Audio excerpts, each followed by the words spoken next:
नमस्कार, मैं हूं आशीष चित्रांशी और आप देख रहे हैं द न्यूज लॉन्चर। हुकूमत को हारने का खौफ रहे, वरना देश में खौफ की हुकूमत हो जाएगी। अब देश में हुकूमत के भीतर से हारने का खौफ निकल रहा है। इसका सबूत सड़कों पर अब नजर आ रहा है। और अगर ये खौफ वाकई निकल गया तो फिर वही जो अगली लाइन थी, देश में खौफ की हुकूमत हो जाएगी। दिल्ली की सड़कों पर मोदी के अफसरों की वो मनमानी, वो अहंकार उनका, वो अकड़ उनकी, मोदी के मुख्यमंत्री की अकड़ कि अंधेरा होते ही मोदी के घर के बिल्कुल करीब हजारों की भीड़ उतर आई। ये पब्लिक थी जिस देश में कहते हैं रोटी, कपड़ा और मकान, ये तीन चीजें हुकूमत से जनता मांगे, ये उसका हक है। रोटी, कपड़ा और मकान जब ये कहते हैं ना, तो हवा और पानी का नाम भी नहीं लेते, क्योंकि हवा और पानी ये तो ऊपर वाला दे रहा है, इसमें सरकार भी अड़ंगा नहीं डाल सकती। लेकिन हम कहां आ गए? रोटी, कपड़ा और मकान तो भगवान भरोसे है, अब हवा के लिए गुहार लगा रहे हैं कि सांस लेने लायक हवा दे दो हुजूर, और पीने लायक पानी दे दो सरकार, मालिक। और ये मांगने पर टांग करके पुलिस ठूंस देती है बसों में। जब नारे सुना शाह की पुलिस ने, दिल्ली की सड़कों पर हजारों लोगों के जुबान से नारे, वो नारे सुनकर के शाह की पुलिस भागी और टांग टांग कर बसों में ठूंस दिया। मैं आपको विजुअल्स दिखाऊंगा, बहुत सारे विजुअल और बाइट्स हैं, उतना दिखाने की न जरूरत है और न वक्त है। सिर्फ समझने के लिए कि आखिर हो क्या रहा है दिल्ली में, दिल्ली की हुकूमत इतनी बेखौफ क्यों हो चली है। भाऊ को ले आइए स्क्रीन पर, तभी आगे बढ़े। स्वागत है भाऊ। मैं कल देर शाम जो दिल्ली में हुआ है उसकी कुछ तस्वीर आपको दिखाता हूं और फिर आपके हवाले। लाइए भैया, दिखाइए।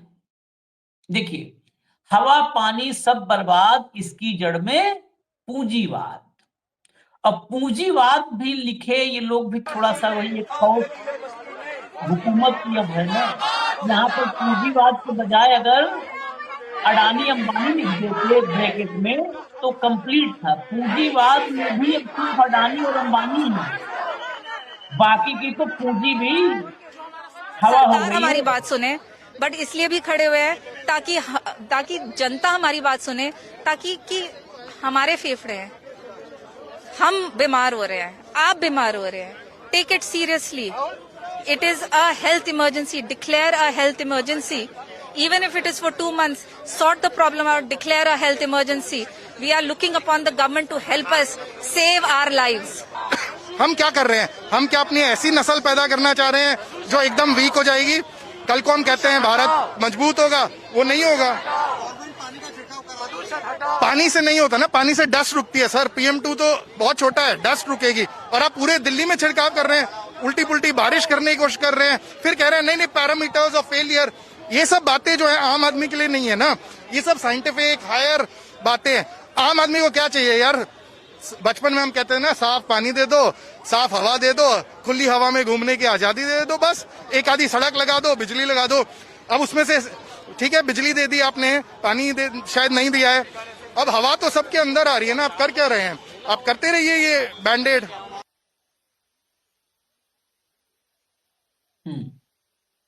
ये जो है, ये दिल्ली की तस्वीरें। अब इसके बाद क्या हुआ वो जरा देखिए। इसके बाद क्या हुआ, इसके बाद हालांकि सारी तस्वीर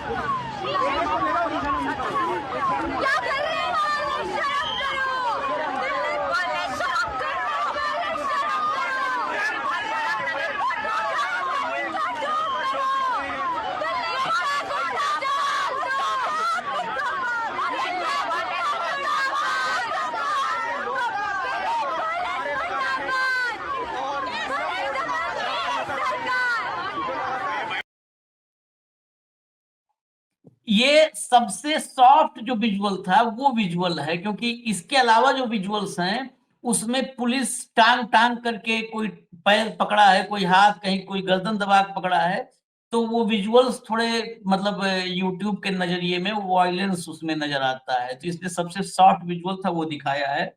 इसके बाद एक और बाइट है जिसमें मैंने पहले एक लाइन कही थी कि ये दिल्ली के अफसरों, मोदी के अफसरों और मुख्यमंत्री का अहंकार, अहम अकड़, वो सुनिए, ये लोग सब मिलना चाहते थे, ये रोड पे ऐसा नहीं है कि मन हुआ रोड पे आ गए। सुनाइए। Well, desperation, because we want to meet the elected officials. We want to meet, we asked for an appointment with the chief minister, and we were refused. So many mothers, parents who are concerned because there's a narrative now. Nobody's wearing masks, as you see. There are marathons. Schools are conducting sports days. There's, so there is no advisory. We have come to severe and hazardous, and we've not had, got the gap to, increase in 3 and 4. So we're going steps backwards, and that's what is a request, please, because these are our children. These are little children. They are getting affected. Every third child already has damaged lungs. They will live. My children will live 10 years lesser than their cousins who are living in this cleaner air. I think we have great hope. And that's why this is mostly mothers and concerned parents, citizens who are coming. There is, no agendas here. We are all parents. They're coming. There's so many people holding inhalers and nebulizers, as you see, prescriptions. Please capture that. I mean, these are our emotions. आज से 1 सप्ताह 10 दिन पहले एक चर्चा में हम और भाऊ थे। उस दिन मैंने बताया था कि दिल्ली के बड़े डॉक्टर ने, शायद एम्स के सीनियर डॉक्टर हैं, उनका मैंने वो कॉलम पढ़ा। उन्होंने कहा था कि अगर आप अफोर्ड कर सकते हो तो आप 8 से 10 सप्ताह दिल्ली छोड़ सकते हो, छोड़ दो आप। लेकिन दिल्ली में रहने वाला कौन अफोर्ड कर सकता है 8 से 10 सप्ताह? 8 से 10 सप्ताह मतलब 2 से ढाई महीने। 2 से ढाई महीने कहाँ जाकर के रहेगा आदमी? कहाँ जाकर के रहेगा? और यहाँ पर जो नौकरी चाकरी करने वाले हैं, 2 दिन आप छोड़ दीजिए तो तीसरे दिन ऑफिस में एंट्री नहीं होगी आपकी, नौकरी चली जाएगी। कौन छोड़ पाएगा? सवाल ये है, मोदी जी और अमित शाह के सिवाय कौन छोड़ पाएगा? मंत्री 8-10 हफ्ते नहीं छोड़ करके जा सकता है। वो 4 दिन बाद आता है कि कहीं ऐसा ना हो कि 4 के 5 दिन हो जाए तो फोन आ जाए, वहीं रहो बेटा, यहाँ नहीं आना है तुमको। तो मोदी के मंत्री जो रह सकते हैं कहीं जाकर के, सिर्फ 2 व्यक्ति हैं जो 8-10 हफ्ते नहीं, 8-10 महीना कहीं भी गुजार ले, उनके लिए कोई बात नहीं है, क्योंकि वो राष्ट्र के विकास में लगे हैं, वो राष्ट्र को समर्पित हैं। और दोनों का नाम है, एक का नाम मोदी है, दूसरे का नाम अमित शाह। और कोई रह सकता है क्या भाऊ? ये आखिर संवाद क्यों खत्म हो गया? जनता से संवाद क्यों हुकूमत का खत्म है? मेरा एक ही सवाल है। ये संवाद की बात थी। नहीं, हुकूमत का देखिए, संवाद वहां स्थापित होता है जहां लोकतंत्र होता है, क्योंकि लोकतंत्र ये लोक के लिए होता है, जनतंत्र जनता के लिए होता है। जब तानाशाह होता है तो उसके बाद तानाशाही तंत्र जो है वो संवादहीनता पैदा करता है, वो वन वे ट्रैफिक होता है। हमारे प्रधानमंत्री अपने मन की बात करते हैं, लोगों के मन की बात सुनने को तैयार नहीं है। ये सबसे बड़ा ये 2014 के बाद आया हुआ प्रशासन का चेंज है। या कोई किसी की सुनना नहीं चाहता, सिर्फ अपनी थोपना चाहता है। ये लोग कौन थे? ये किसी राजनीतिक दल के लोग नहीं है। ये वो लोग हैं जिनके बच्चों को लेके लोग आशंकित है, जिनको लगता है, वो कह रही है महिला कि मेरे बच्चों का जिंदगी 10 साल कम हो जाएगी। उसके जो भतीजे, भाई, जो कजिन ब्रदर्स जो दूसरी जगह साफ सुथरी हवा में रह रहे हैं, उनकी जिंदगी 10 साल आगे होगी, 10 साल पहले मर जाएंगे बच्चे। मैं अपना उदाहरण बताता हूँ। आज से करीब 5-6 साल पहले की बात है। मेरे भतीजी की शादी थी मुंबई में और मैं दिल्ली से गया था, और एकदम लंग इन्फेक्शन हुआ तो मुझे एडमिट किया गया। 3 दिन एडमिट रहा मैं, उसके बाद मैं इलाज चला आया। तो एक मेरे मित्र थे, उन्होंने कहा कि मुलुंड में एक ऐसे डॉक्टर है, लंग स्पेशलिस्ट, जो यूरोप में भी लेक्चर देने जाते हैं। तो मैं उनके पास मिलने गया, तो उन्होंने मुझे घर पे ही अपॉइंटमेंट दी। जब मैं गया तो आशीष जी, ही वॉज 70, उम्र की 70 की उम्र थी उनकी। और वो मुझे कह रहे थे कि पिछले सप्ताह मैं लद्दाख में मैराथन दौड़ के आया हूं। ये मेरी लंग्स की कैपेसिटी है। बोला कितना साल हो गया आपको दिल्ली में? Is it more than 20 years? 20 साल से ज्यादा दिल्ली में रह रहे हैं आप? मैंने बोला हाँ डॉक्टर साहब। तो बोला इसमें क्या इलाज करूं मैं गारंटी के साथ लिख के देता हूं 25% लंग आपकी खत्म हो गई है, 75% लंग पे आप रह रहे हैं। वो मुझे कह रहे थे कि दिल्ली में एक पेशेंट मुझे लाओ जिसकी लंग पिंकिश है। लंग का कलर पिंकिश होता है। सबकी लंग काली पड़ी हुई है, और काली भी डामर जैसी काली। ये दिल्ली का पोल्यूशन है। मुझे याद है दिल्ली के पोल्यूशन पे जब अटल बिहारी वाजपेयी की सरकार थी और सीएनजी इंट्रोड्यूस होने की बात हो रही थी, राम नाईक पेट्रोलियम मंत्री थे। सर्वोच्च न्यायालय में उन्होंने एक एप्लीकेशन लगाई कि ये सीएनजी की व्यवस्था करने के लिए हमको और 6 महीने चाहिए। सुप्रीम कोर्ट ने वो एफिडेविट पढ़ने के बाद बोला कि 6 महीने दिल्ली की जनता के पास नहीं है, और यदि आप सीएनजी की व्यवस्था नहीं कर सकते 15 दिन में, तो आप इस्तीफा देके सरकार से मुक्त हो जाइए, नए लोगों को सरकार बनाने दीजिए, शायद वो कर पाए। सर्वोच्च न्यायालय के इस टिप्पणी के बाद हड़कंप मच गया। तुरंत कैबिनेट मीटिंग हुई और एक सप्ताह के अंदर सीएनजी चालू हो गई इस दिल्ली में। परली जलाने वाला मामला ये हर साल दिल्ली को ये होता है।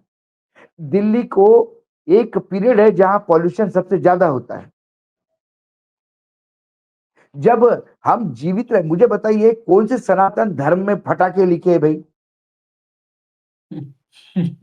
ये जो बारूद है इसका आविष्कार ही चीन से किया। और ये बारूद रामायण लेके आया महाभारत है, तुर्क और मुगल से आया है सब। मुगल अब से। बताते हैं। हाँ। हमारे यहाँ मुझे बताइए, हमारे यहाँ कौन सा सनातन धर्म में रामायण के टाइम पे फुलझड़ियां चली थी?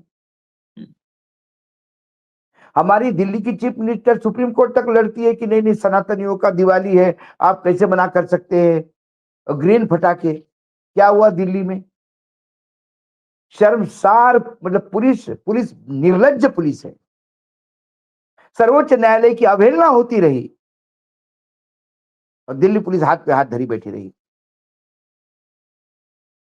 आज दिल्ली की जो स्थिति है कि हम कई दिन हो जाते हैं, हम कहीं बाहर जाने का सोच, मतलब जितना बाहर, मैं अभी पालनपुर गया था आशीष, 2 दिन पहले। मैं 8 तारीख को पालनपुर में संविधान के ऊपर एक भाषण था, उसमें गया।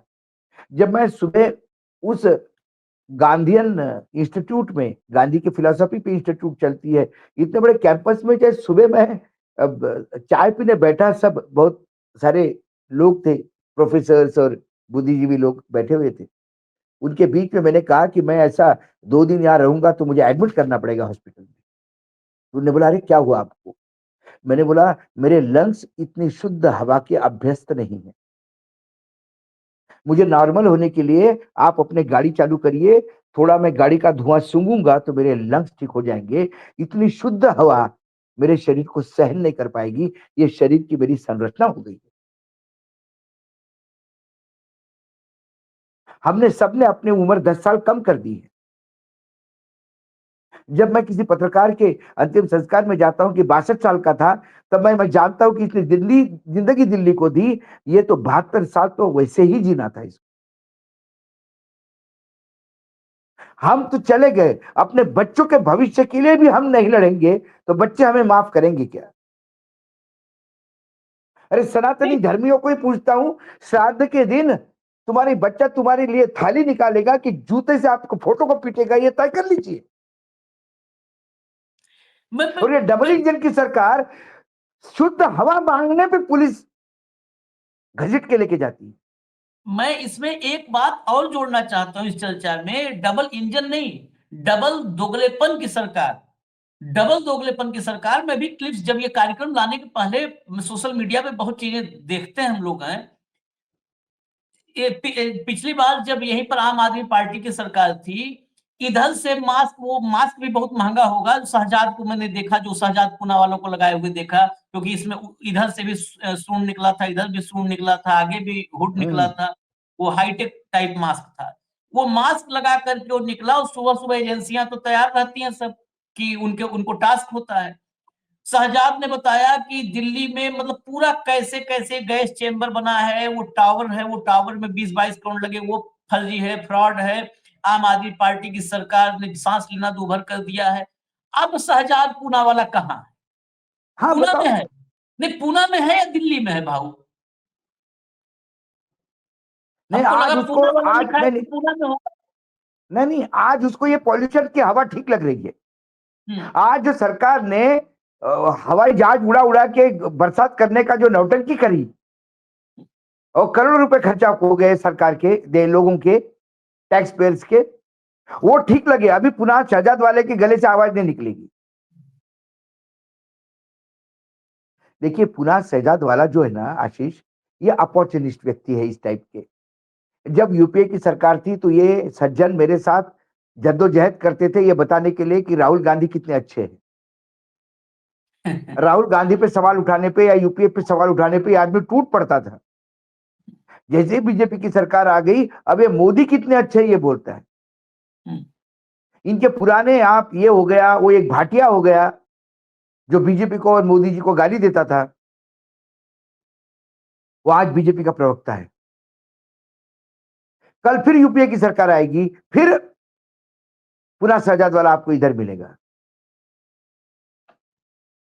इनको क्या मतलब है पोल्यूशन से, इनको क्या मतलब है दिल्ली की जनता से, इनको क्या मतलब है देश से?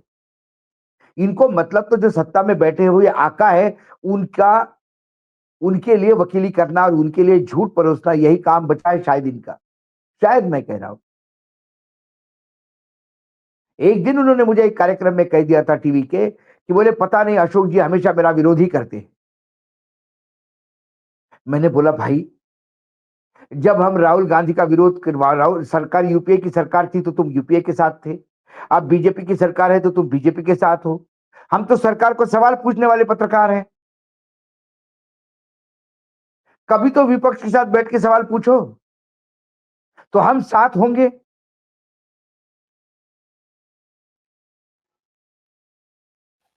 सवाल वो है। तो ये जो जितने भी स्पोक्स पर्सन है ये सब कैसे है, अब ये सारी दुनिया देख चुकी है।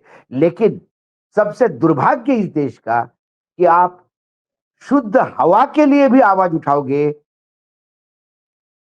तो आपको प्रताड़ना झेलनी पड़ेगी, आपके ऊपर केसेस रजिस्टर होंगे। आप अब विरोध कर नहीं सकते। आप नियति है अशुद्ध हवा के साथ मरने की, आपकी नियति है या तो आप दिल्ली का त्याग कर दो या मजबूरी है दिल्ली आपकी, तो फिर आपके बच्चों की शहादत आपके सामने लिख दो दीवारों पे। झटका और हलाल की बात करने वाले लोगों को बता दो, ये दिल्ली की जनता को हलाल कर रहे हैं, धीरे धीरे मारे जा रहे हैं।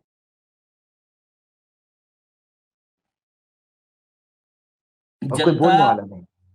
जनता, वही मैं कहा ना कि जब खौफ खत्म हो जाए, जब सरकार से खौफ खत्म हो जाए, ये आज मैंने पढ़ा एक जगह तो मुझे बहुत मतलब इसमें जो एक एक शब्द के मायने हैं कि सरकार में अगर हुकूमत में हार का डर खत्म हो जाए अगर, तो फिर खौफ की ही हुकूमत हो जाती है देश में। अब खौफ की हुकूमत हो चली है। इस खौफ की हुकूमत में कुछ विपक्ष में बैठे लोग हैं जो प्रेस कॉन्फ्रेंस कर रहे हैं, यात्रा कर रहे हैं, लड़ाई लड़ रहे हैं, अकेले कोशिश में हैं। राहुल गांधी उनमें से एक हैं। अब कामयाबी कब मिलेगी, कैसे मिलेगी, इस बारे में तो हम कुछ नहीं दावा कर सकते। लेकिन देखिए, राहुल इस मामले में भी तत्काल मैदान में आए और लिखा उन्होंने, the right to clean air is a basic human right, the right to peaceful protest is guaranteed by our constitution. ये प्रोटेस्ट को लेकर के था, जबकि पुलिस का बयान मैंने सुना, कहा इंडिया गेट पे नहीं कर सकते प्रोटेस्ट और जंतर मंतर पे करिए। अब तो जंतर मंतर पे भी नहीं करने दिया जाता।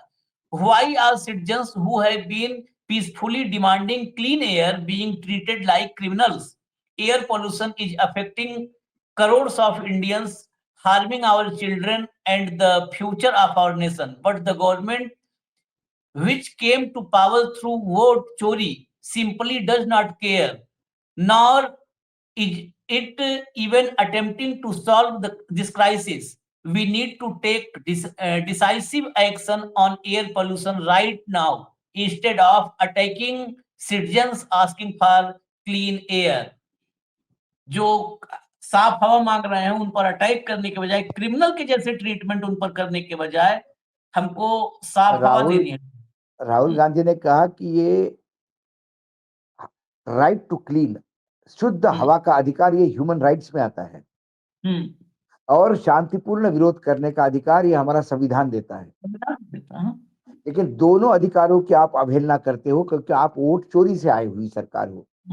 जो वोट चोरी से सरकार आएगी उसको जनता से कोई लेना देना नहीं होगा, क्योंकि दिल्ली की जनता क्या करेगी, क्या कर लेगी, आप क्या कर लोगे? आप बदला लेने के लिए चुनाव के समय इनके खिलाफ वोट दोगे तो आप देते रहो,